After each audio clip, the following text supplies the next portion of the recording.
자, 다섯 번째 썰 한번 가보도록 하겠습니다. 이번엔 댓글 컨텐츠가 아니라 채팅입니다.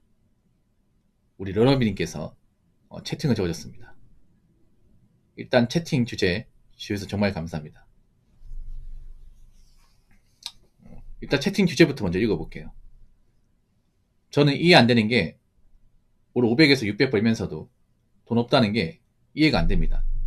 4인 가족이 월 300에서 400 정도만 쓰고 나머지는 저축하는 게 현실적으로 어려울까요?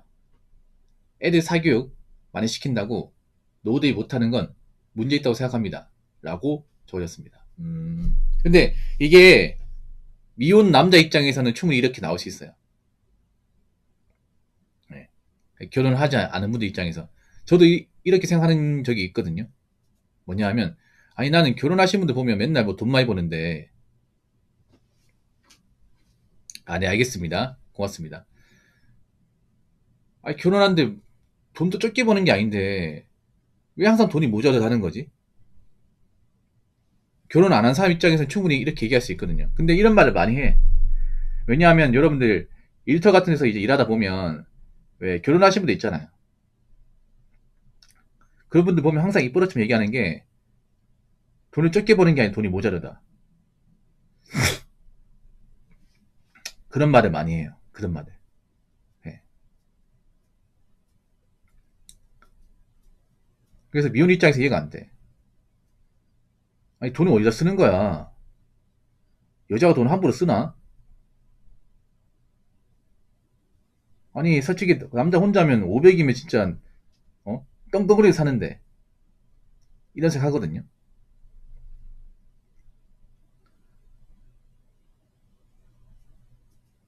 사실 결혼해도 제대로 저축 못하는 사람도 많이 있습니다. 이게 그런 거 뭐냐 하면 제가 봤을 때는 정말 결혼하고 나서 저축까지 하고 넉넉하게 살려면 부부 맞벌이를 못해도 한 세후 800 이상 벌어야 돼요. 800 이상. 근데 이거 엄청난 거거든요, 여러분. 부부 맞벌이를 800 이상. 예. 외벌이 돈을 버는 한계가 있어요, 이게. 개인 사업자가 아닌 이상은. 대기업 외벌이를 하더라도 있잖아요. 막 그렇게 돈 많이 버는 거 아니거든요. 예. 보통 부부 맞벌이를 800 이상 벌려면 둘 다 대기업 다니거나 아니면 한 명 대기업, 한 명은 중견기업 다녀야 돼. 예.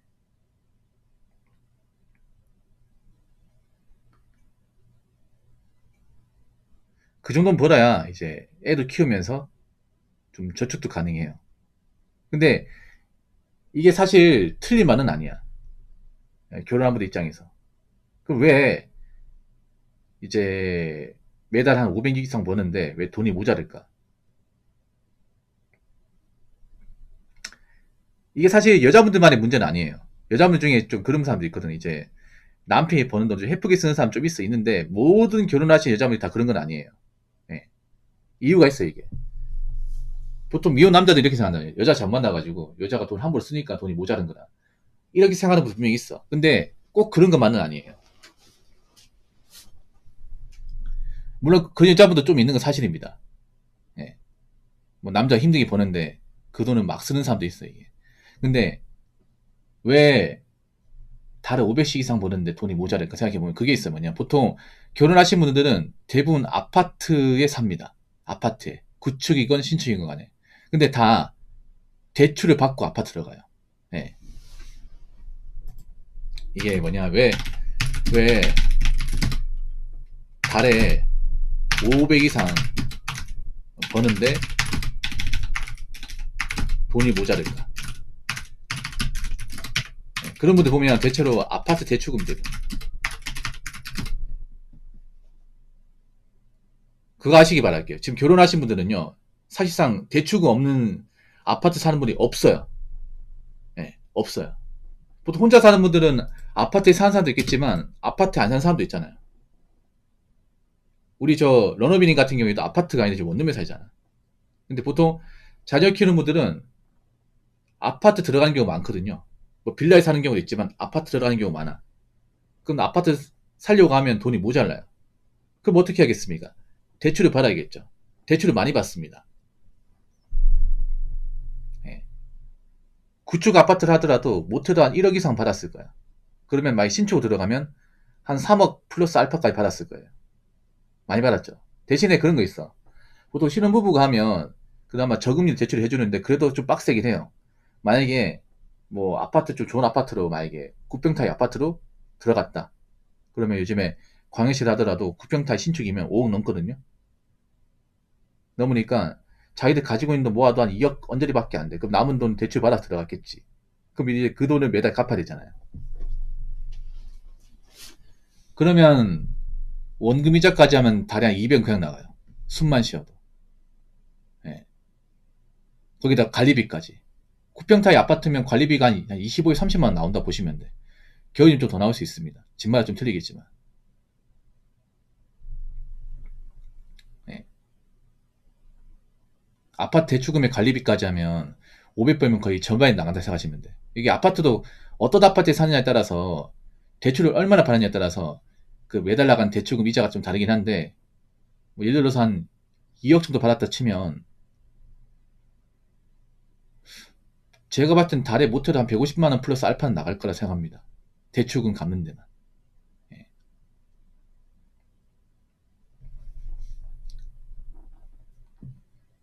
그래서 이게 커요, 이게.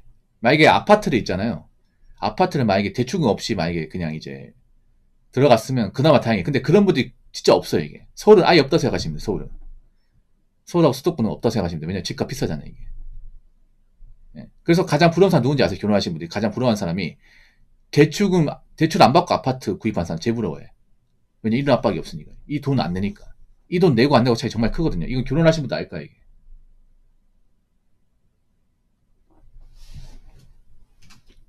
두 번째는 뭐냐면, 이게, 자녀 교육. 예, 아까 나온 거. 사실 요즘에는 홈스쿨링이 불가능합니다. 예, 홈스쿨링 불가능해. 그러니까, 이렇게 얘기하는 사람 있잖아. 우리 어릴 때처럼, 그냥 애들 학교 보내고, 그냥 학원 안 보내고, 그냥 집에서 키우면 되지 않냐 생각하는데, 힘듭니다, 이게. 힘들어요. 우리 때보다 가르치는 게 더 많아. 우리 때는 그냥 막 구르기만 하면 되거든요. 근데 우리 때보다 애들 가르칠 수 있는 상당히 높아, 이게. 예. 애 키워본 사람도 알죠. 우리가 어릴 때 이런 거 안 배웠는데 요즘 애들 막 이것저것 다 많이 배우죠, 이게. 근데 이게 엄마한테 맡기기 역부족이야. 엄마가 뭐 똑똑하지 않은 것도 있지만 엄마가 좀 배운 사람 하더라도 엄마 능력만으로 애들한테 홈스쿨링 시키는 게 정말 힘들어. 그럼 엄마가 엄청 똑똑해야 돼요, 여러분. 근데 그런 건 많지 않잖아, 이게. 엄마가 못 배운 것도 아닌데 요즘 애들 가르칠 수준 보면 사실 놀래요, 이게. 진짜로. 우리 때랑 달라, 이게. 근데 요즘에는 영어도 그 유치원 때부터 배우는 애들 많거든요. 영어 유치원 진짜 비쌉니다. 예. 유치원비가 엄청 비싸. 유치원비가 일반 유치원도 한 50만 원 하지 않나요? 달에 50만 원? 뭐 나라에 좀 지원해주긴 하겠지만 영어 유치원은 80만 원, 100만 원이에요. 더 부르는 것도 있어요. 이게. 예. 요즘에 보면 이제 영어 같은 거 조기 교육시키는 그런 부모도 많잖아요. 영어는 근데 또 엄마가 정말 영어를 전공한 사람 아니면 애들한테 영어를 가르치는 게 역부족입니다. 그럼 어떻게 하겠어요? 영어 유치원 보내야겠죠. 근데 영어 유치원이 정말 비쌉니다. 엄청 비싸. 광역시에 영어 유치원 보내면 100만 원 들 거냐 아마 다음 달에? 두 명이 얼마야? 200이죠. 물론 이런 거 안 시키는 부모도 있긴 한데 만약 자녀가 정말 똑똑하고 엄마가 정말 잘 가르치면 다행이겠지만 근데 그런 집안은 많지 않아 이게. 그런 집안은.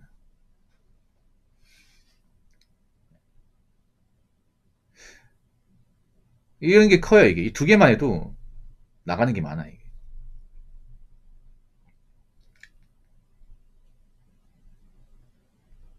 그 세 번째는 뭐냐면 어, 자동차 대출금.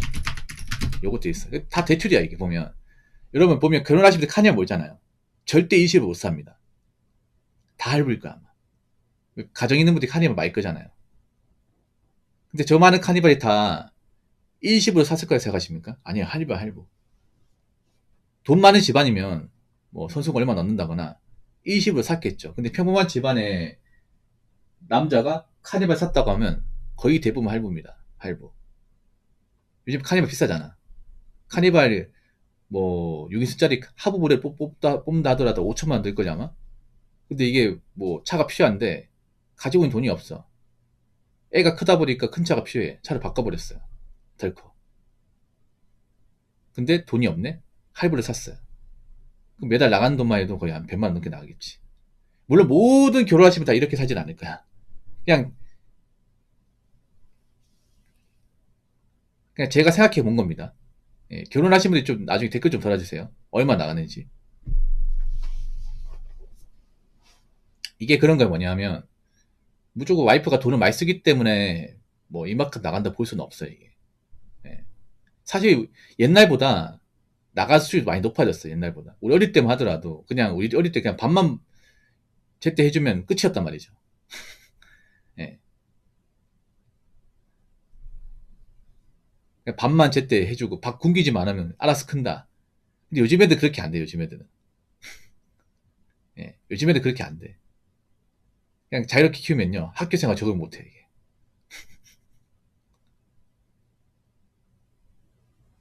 왜냐면 그런 거예요. 다른 애들이 이제 학원이나 이런 거 다 다니는데 난 아는 게 없어요. 그럼 수업에서 이제 따라가기 힘들어. 우리 애가 정말 수제고 똑똑하면 뭐 그런 거 안 받아도 뭐 학교 수업 받는데 문제 없겠지만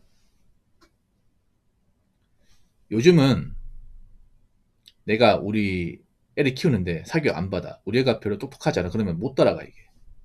수업 진도 이러는 것들. 그리고 요즘 공교육은 문제가 많은 게 옛날처럼 깊이 있게 안 가르쳐줘요, 이게. 예. 아니, 그런 건 뭐냐 하면 우리 애가 뭐 수학 같은 거 몰라요. 그럼 학교에서 선생님이 이렇게 좀 가르칠 수 있는 건데 뭘 하는지 아세요? 학원 가서 다시 배우라고 합니다. 진짜로. 우리 애가 딴 애들보다 영어 능력이 떨어져. 그럼 학교에서 뭐 보충 수업 같은 거 해가지고 선생님이 케어해 줄 것 같습니까? 아니에요. 영어는 가가지고 따로 배워서 와라, 이거 이렇게 얘기합니다.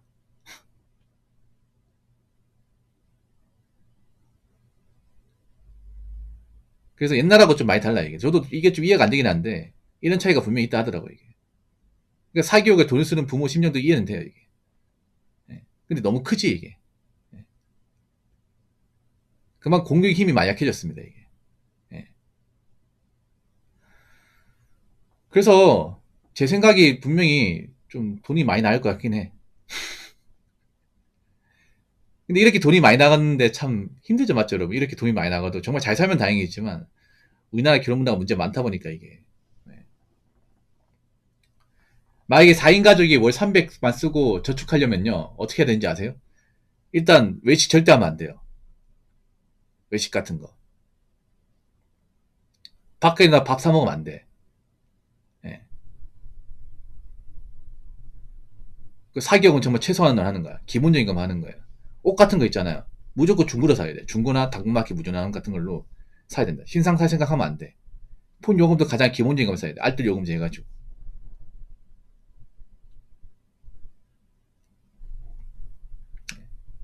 남자들이 용돈도 거의 못 받아. 그렇게 살면 가능해요. 그렇게 살면. 예. 그러니까 정말 아껴 써야 됩니다. 4인 가족이 한 300 정도로 이제 유지가 되려면. 가능은 해. 근데 그렇게 살면 이제 삶의 지적인 부분을 많이 포기하겠죠, 이게. 많이 포기하겠지. 예. 그러니까 혼자서 있잖아요. 혼자 살면서 내가 달에 300으로 유지하는 거하고 이제 내가 가정 유지하면서 애들이 키우면서 300 유지하는 건 정말 달라, 이게. 예. 그만큼 이게 나이도 높은 거예요, 이게. 엄청 높은 거예요, 이게. 가정 유지한다는 게. 돈도 돈이지만. 그럴 거면 학교를 왜 다녀야 하는지 모르겠네요. 학교에서 못해서 학원 다녀야 할 거면 학원만 다녀야지. 근데 생각해봐요. 우리나라 아직도 이런 학력을 중요하게 생각하고, 그리고 학교에서 정규교육 받았냐, 안 받았냐, 이걸 중요하게 따집니다. 예.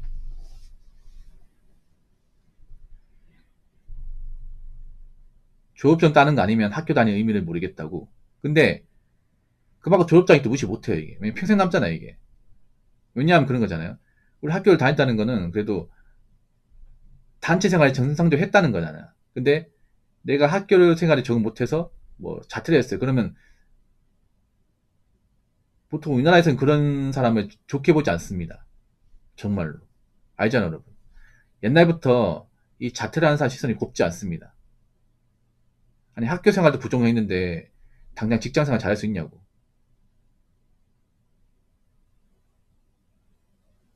분명 학교에서 뭔가 사고 쳤을 거야. 이렇게 생각하는 사람이 많잖아 이게. 그리고 많은 기업에서도 뭐 고등학교 생활 기록부 많이 보지 않습니까?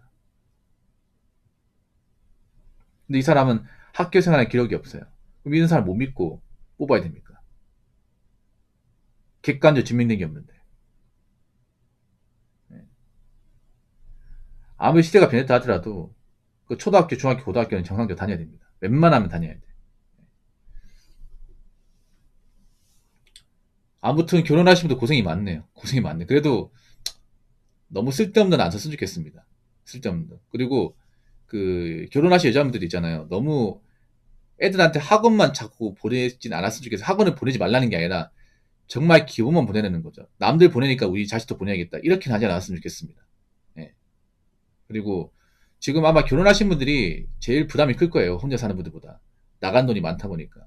예. 그러면 좀 내년부터는 지출을 많이 줄이셔야 될 겁니다. 정말 많이 줄이셔야 될 거야. 예. 안 그러면 가정을 가진 분들이 점점 버티기 힘드니까. 아무튼 이런 주제 주신 러너비님 정말 감사합니다.